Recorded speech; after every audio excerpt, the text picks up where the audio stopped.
Assalamualaikum warahmatullahi wabarakatuh. Selamat siang semuanya.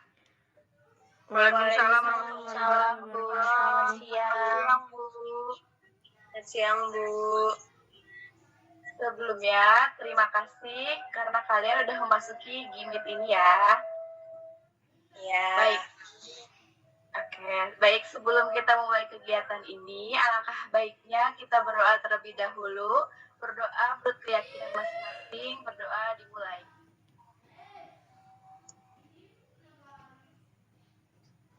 Berdoa selesai. Hari ini kita akan melakukan bimbingan kelompok. Sebelumnya, udah ada yang tahu gak sih apa itu bimbingan kelompok? Belum, Bu. Gak tahu, Bu. Belum, Bu. Oke, baik, akan Ibu jelaskan ya. Mohon didengarkan. Jadi, bimbingan kelompok itu merupakan salah satu layanan BK yang di dalamnya itu akan mendiskusikan suatu hal. Saat ini, atau satu hal yang saat ini sedang diperbincangkan. Hal-hal ini juga merupakan yang terjadi di luar kita. Jadi, diskusi ini tuh entah terjadi di luar kita ataupun terjadi di dalam kita ya. Jadi itu kita boleh bahas. Lalu tujuan bimbingan konseling ini itu memiliki banyak tujuan. Yang pertama itu adalah untuk melatih keterampilan berbicara di depan umum. Selain itu, kita akan saling bertukar informasi tentang apa yang akan diperbincangkan. Semuanya dapat dipahami? Bisa, Bu. Baik. Jadi, cara melaksanakan BKP itu seperti saat ini. Kita dengan sekelompok orang, kita akan saling bertukar pandangan, gitu ya. Lalu, dalam kegiatan ini, ada beberapa hal yang perlu diperhatikan. Apa saja sih yang perlu diperhatikan? Pertama, kehadiran kita di sini semoga dalam keadaan yang ikhlas dan tidak terpaksa. Lalu yang kedua, kegiatan ini adalah kegiatan yang penuh keterbukaan. Jadi, nggak ada yang ditutup-tutupi dari kalian. Kalau bisa semua harus terbuka dengan ikhlas yang tadi pertama.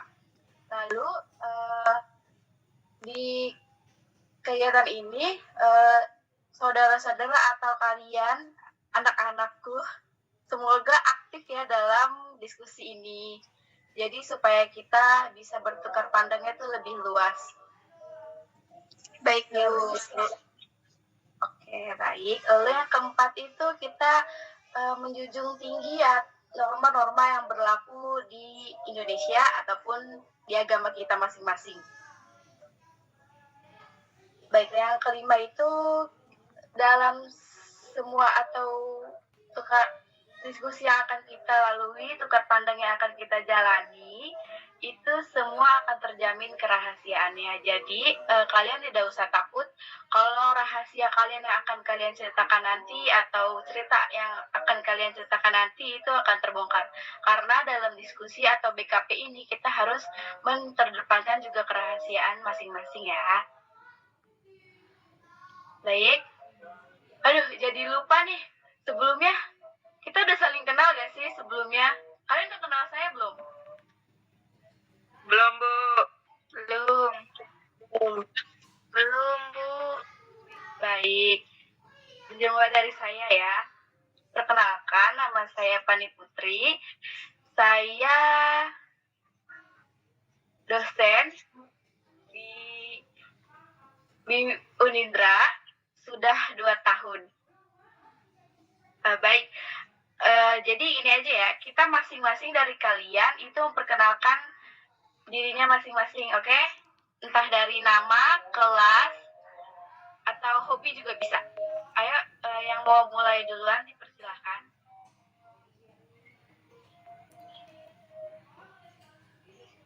Baik, Bu. Dari Rahel dulu ya, Bu. Ya. Saya Rahel Margareta, kelas R5I, hobinya memasak. Oke. Hai, Rahel. Hai.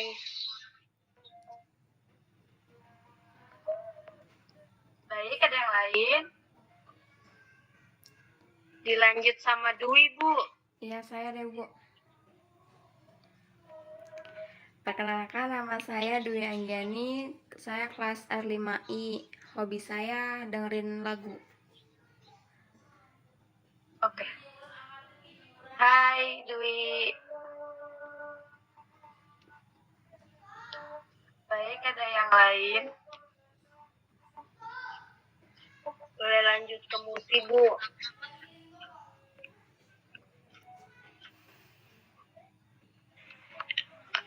Perkenalkan, nama saya Mutiara Salsabila dari kelas R5I. Hobi saya kadang masak, kadang suka nyanyi juga. Waduh, keren-keren. Hai, Muti.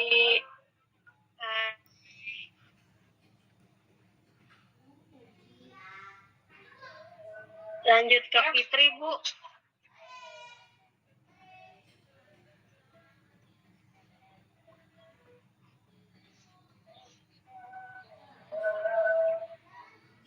Fitri, maaf, di mute. Tolong dinyalakan audionya. Iya, baik, Bu. Saya lupa. Nama saya Fitri. Saya dari kelas R5L. Hobi saya membaca, Bu. Oke, hai Fitri. Halo semuanya.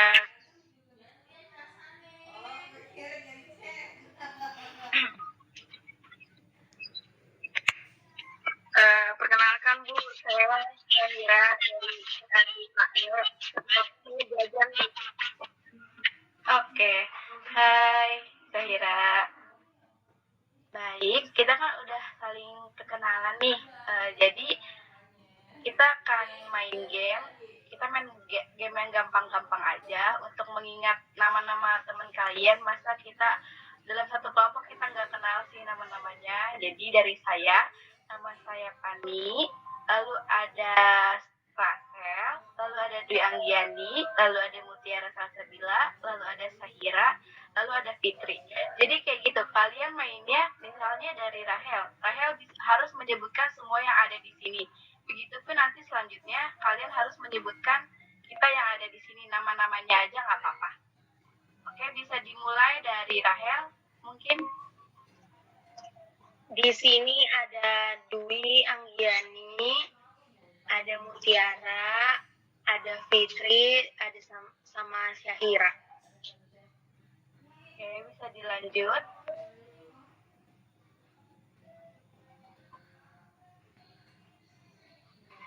Dwi Anggiani boleh dilanjut.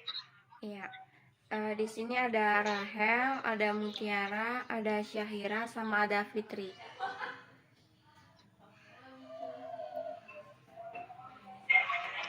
Di sini ada Rahel, ada Dwi Anggiani, ada Syahira, dan ada Fitri.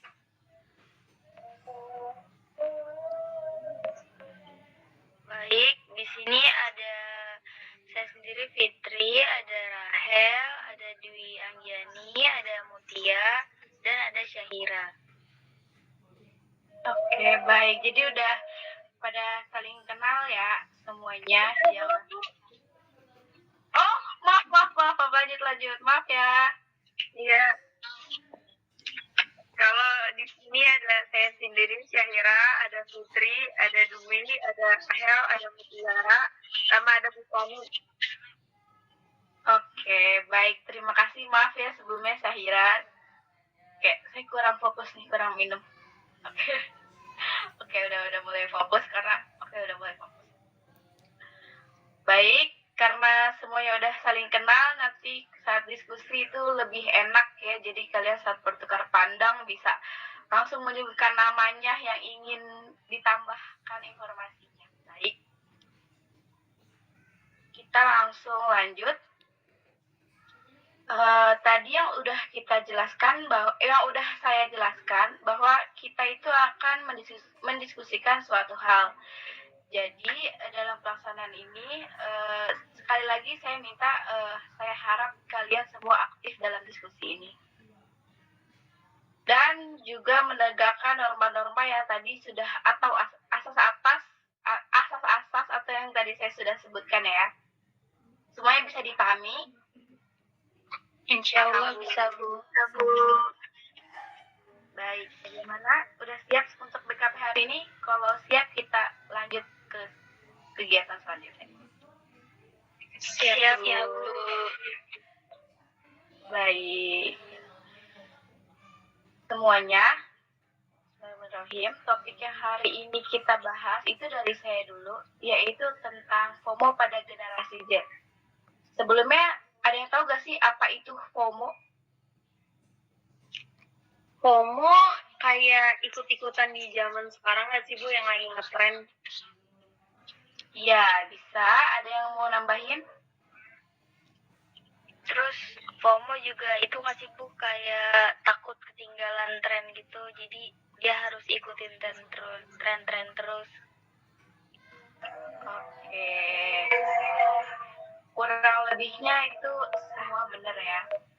Jadi, di sini akan saya jelaskan apa sih itu FOMO. Fear of missing out atau biasa disebut dengan FOMO itu kondisi ketika seseorang itu takut akan tertinggalan atau kehilangan suatu momen. Biasanya seorang FOMO karena takut dianggap kurang gaul gitu, mereka akan cemas dan takut apabila ketinggalan informasi sedikit aja tentang apa yang sedang viral nih di sosial media. Kata FOMO pasti udah gak bakal asing kan kalian denger nih, karena emang udah sangat booming nih. Apa sih itu FOMO? Apa sih? Kenapa sih harus ada FOMO segala?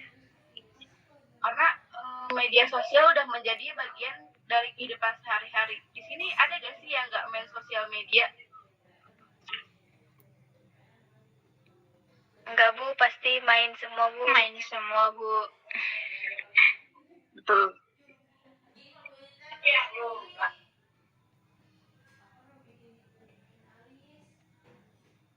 Maaf ya tadi jaringan saya. Oke. Jadi kata FOMO pasti udah tidak asing kan buat kalian, karena kalian pun pengguna sosial media pada saat ini. Kalian tahu gak sih laporan pada data statistik pada tahun 2020 menyatakan bahwa pengguna media sosial di kalangan remaja usia 18 sampai 24 tahun menduduki peringkat kedua di Indonesia dengan presentasi laki-laki sejumlah 16 dan perempuan 14. Oleh karena itu, generasi Z rentan mengalami FOMO. Kalian menyadar gak sih kalau kalian itu ternyata FOMO atau enggak? Sedangkan kalian aja kalau nggak menggunakan sosial media sehari aja pasti bawaannya cemas. Iya gak sih semuanya? Iya, Bu, betul. Iya, Bu. Iya, makanya dari itu kita secara nggak sadar itu kita sebenarnya mengalami FOMO. Contohnya seperti kita nih, diajak mau nongkrong oleh teman-teman. Maka kita aja langsung setuju gitu dengan ajakan tersebut. Karena kalau kita nggak ikut, bawaannya kita tuh ketinggalan momen seru pada saat nongkrong itu. Kalau nggak contoh lainnya, saat kalian membeli sesuatu yang sebenarnya kalian tuh nggak butuhkan karena lucu aja nih. Kalau nggak kalian lagi buka-buka online, Shopee atau segalanya kayak ini lucu nih, padahal kalian tuh sebenarnya nggak butuh. Itu juga bisa dibilang itu juga FOMO. Karena korban FOMO akan merasa takut, cemas, khawatir akan tertinggalnya suatu tren. Bahkan bisa juga menimbulkan rasa iri hingga berdampak mengalami stres karena terlalu membandingkan diri sendiri dengan kehidupan orang lain. Jadi gini, misalnya kalian masuk ke kampus, terus ada yang pakai hijab model baru nih. Terus kalian pakai hijab yang lama, pasti kalian langsung, ih bagus ya, ikut dia cantik ya gitu. Terus selang berapa minggu, selang berapa bulan, pasti kalian langsung memakai kerudung tersebut karena kalian melihat itu gitu. Iya gak sih? Betul, Bu. Iya. Jika kalian mengalami hal tersebut, itu kalian sudah bisa dibilang kalau kalian adalah korban FOMO. Selamat sebagai korban FOMO. FOMO itu berbahaya gak sih, Bu?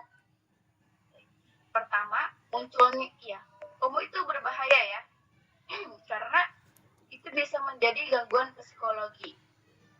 Maraknya penggunaan media sosial menjadikan generasi-generasi kalian itu tidak bisa terlepas dari teknologi tersebut. Pastinya, semua orang ingin terlihat baik di media sosial. Maka dari itu, mereka mempertahankan image atau harga diri mereka di media sosial. Atau istilahnya, jaga image lah. Tetapi penggunaan media sosial dengan tidak bijak dan berlebihan pun membuat seorang menjadi mudah terobsesi dan stres. Baik, ini ceritanya kalian punya akun media sosial Instagram. Pasti kalian nggak memunculkan kejelekan kalian nggak sih di dalam media sosial tersebut? Iya Bu, enggak pasti yang baik-baik Bu. Iya, benar.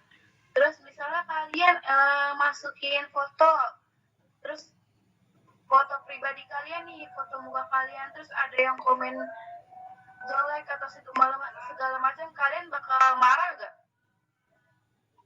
Marah Bu, Iya Bu, sakit hati. Ya betul. Dari sakit hati tersebut kalian bakal jadi insecure gak sih? Karena foto kalian tuh dipostingnya nggak enak nih sama orang-orang. Iya Bu, insecure parah. Langsung gak mau keluar rumah. Nah, ini yang menyebabkan seorang itu akan ngebandingin dirinya sendiri dengan orang lain dan mengakibatkan rasa tidak percaya diri karena menganggap bahwa kehidupan orang ini atau kehidupan orang lain itu lebih sempurna daripada kehidupan kalian. Karena yang kalian lihat dari sosial media mereka itu sebenarnya kan nggak sesuai aslinya, atau mereka pasti memasukkan dalam sosial media itu yang memang bagus-bagusnya aja. Misalnya mereka cari foto di pantai, di mall, pasti kan kalian berpikir, oh ini orang keren juga ya hidupnya, traveling segala macam. Kalian di situ jadi merasa nggak mau kalah, bisa jadi nggak percaya diri gitu. Terus jika hal ini terus menerus itu nggak akan memungkinkan atau nggak memungkiri kalian itu akan mengalami gejala stres hingga depresi juga, jadi sangat berbahaya.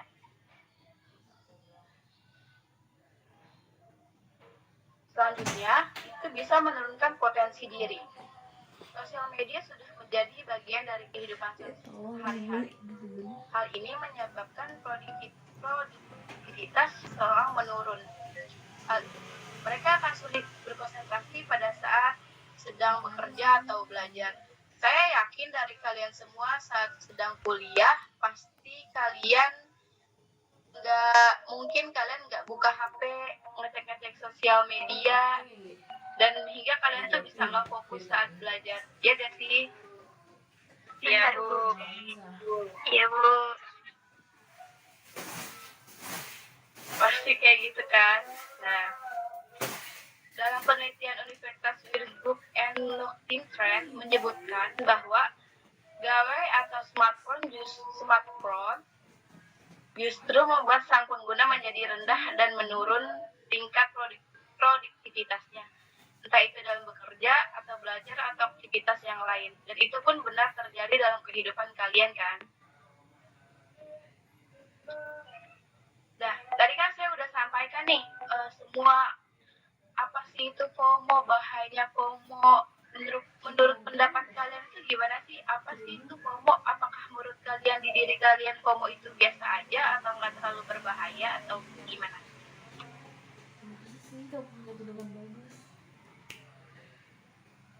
FOMO sih lumayan bahaya ya Bu, dilihat kalau anak-anak zaman sekarang tuh kalau nggak keikutan tuh kayak merasa tertinggal, terus kayak merasa nggak ditemenin sama lingkungan sekitarnya. Jadinya tuh dia kayak memaksakan gue harus nih ikutan tren ini gitu.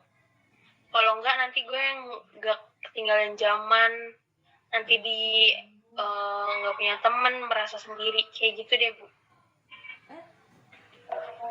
Iya. Boleh ada yang lain selain Rasel tadi menyebutkan apa yang dia pikirkan tentang FOMO? Mungkin menambahkan dari informasi Rahel tadi?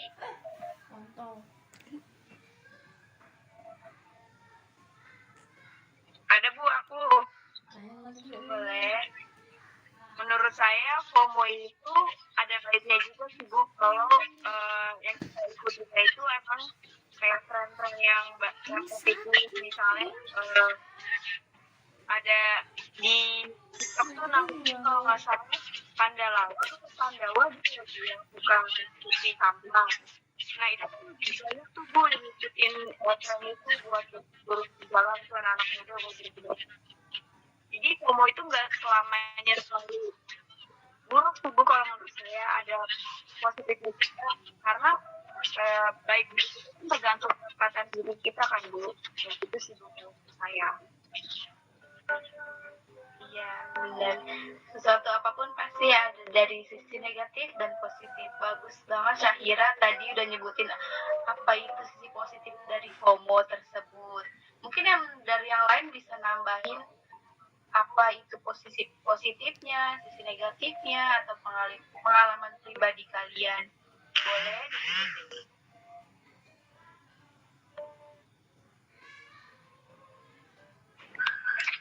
Aku setuju sih sama pendapat Rahel dan Syahira, karena kan balik lagi sama masing-masing kepribadian ya Bu.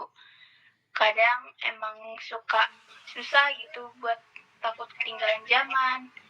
Kadang juga ada sisi positifnya kayak bisa ngikutin berita-berita yang terbaru itu Bu. Jadi menurut saya sih nggak masalah juga sih Bu. Oke, jadi dari Muti tersebut tuh setuju dengan apa yang kata Syahira dan Marcel sebutkan tadi ya. Ya, setuju Bu. Oke. Mungkin ada yang lain mau nambahkan atau ingin ngasih tahu, enggak kok Bu, FOMO itu sangat menguntungkan bagi saya gitu, karena saya jualan gitu, atau gimana? Boleh disebutkan atau diceritakan.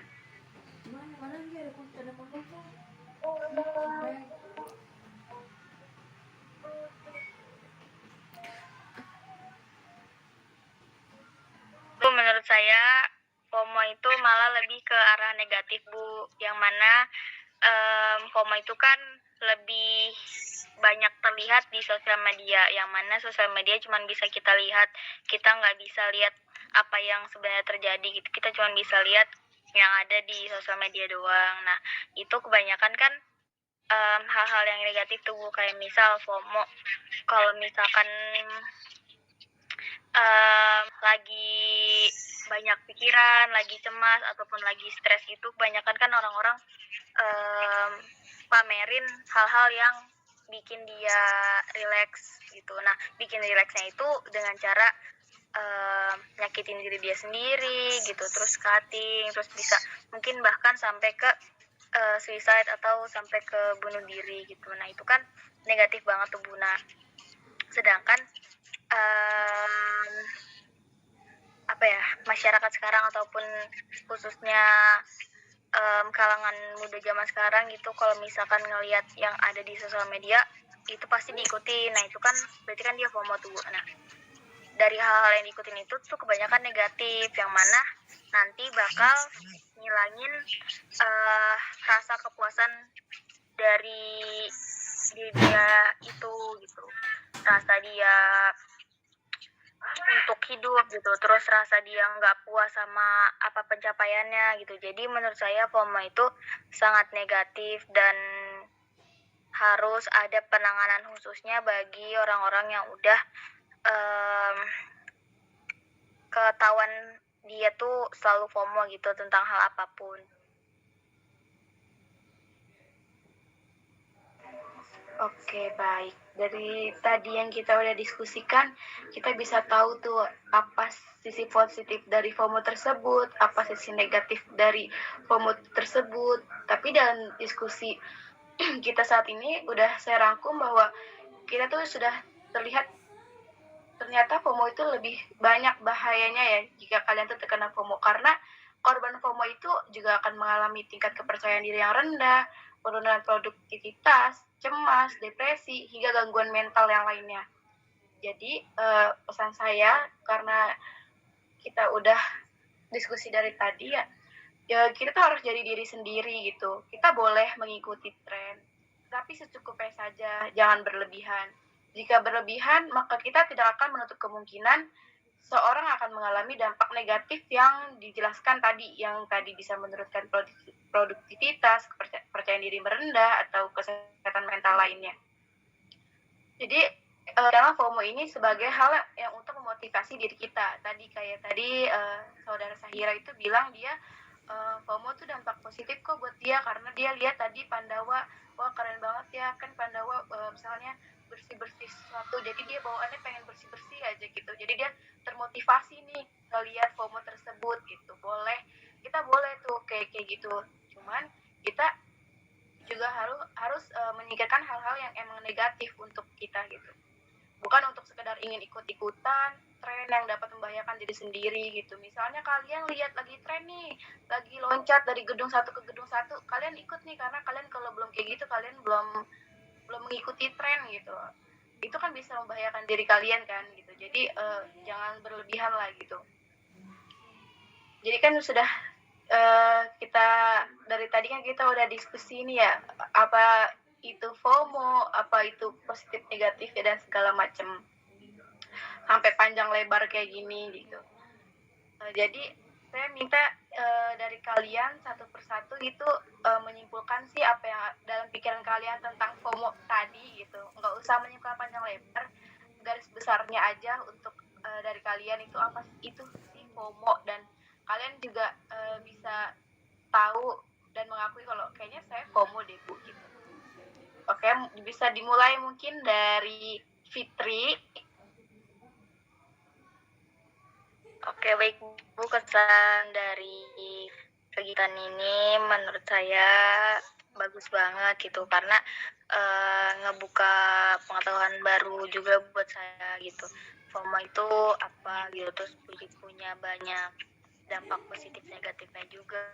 Terus ternyata FOMO tuh nggak cuman cemas takut ketinggalan tren juga gitu, tapi ternyata FOMO tuh bisa ke cemas sampai ke hal-hal yang membahayakan diri gitu. Jadi menurut saya pada kegiatan ini saya sangat terbuka untuk pengetahuan baru saya Bu. Baik, mungkin bisa dilanjut dengan yang lain ya.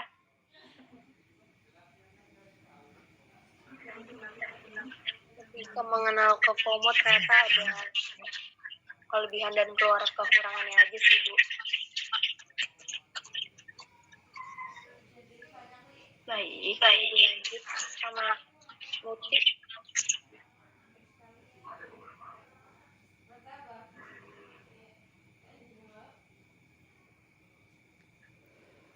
Bisa dilanjut dengan yang lain.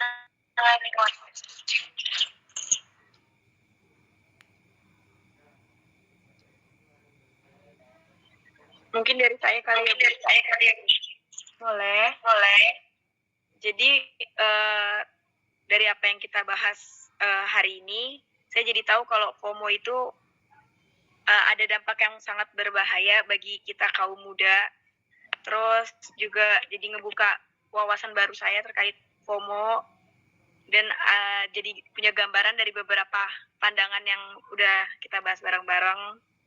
Terus kalau kesan pesannya semoga kita bisa ngelakuin ini secara offline Bu, diskusinya, jadi biar lebih enak. Itu aja sih Bu.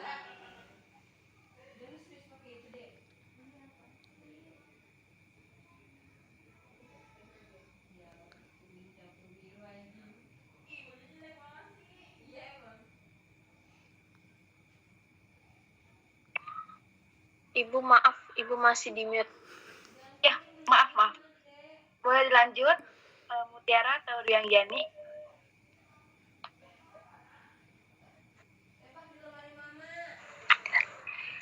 Ya,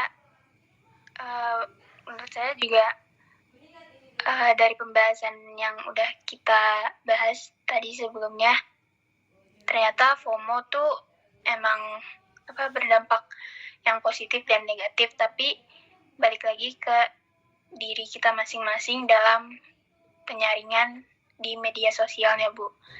Untuk kesan dan pesannya,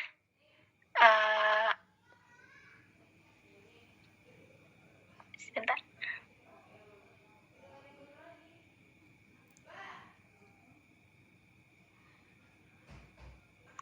Kesan dan pesannya semoga kita semua bisa menerapkan penyaringan di media sosial, Bu, dengan baik dan benar. Itu, Bu. Terima kasih. Baik, terima kasih Muti. Kalau saya dari pendapat tadi dari Fitri, Syahira, Mutiara, sama Rahel, menurut saya kalau mau ikut tren zaman yang lagi banyak yang di media sosial itu harus dibandingin dulu, yang positif aja, jangan yang negatif. Udah sih, Bu, menurut saya itu aja. Baik, semua kan Jangan sudah teriak. menyampaikan kesan pesannya dan harapannya. Semoga di next kegiatannya kita bisa bertemu dengan tatap muka langsung melalui gini kayak gini. Kita sebelum menutup kegiatan ini, saya berterima kasih sama kalian karena udah bisa atau mengikuti diskusi kali ini gitu. Sebelum menutup pertemuan kita hari ini, kita berdoa agar apa yang telah kita lakukan hari ini bernilai ibadah di sisi Tuhan agama masing-masing, dan berdoa dimulai.